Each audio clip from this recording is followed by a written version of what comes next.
So,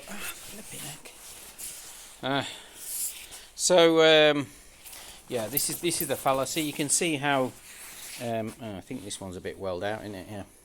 But the problem is that I just thought, okay, let's try and slip it out, right?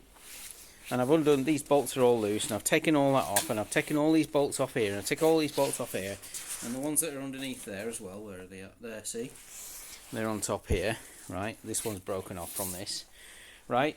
And you can't get it out because they put that there so that you can't get, I mean, this nut's loose, this one here.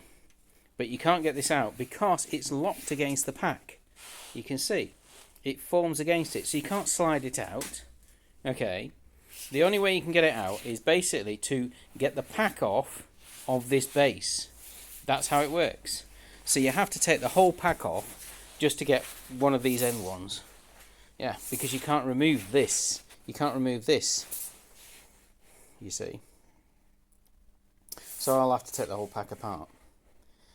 Yeah, just to get to it's that one, isn't it? Yeah, you can see how it has actually filled out, hasn't it? It's got big.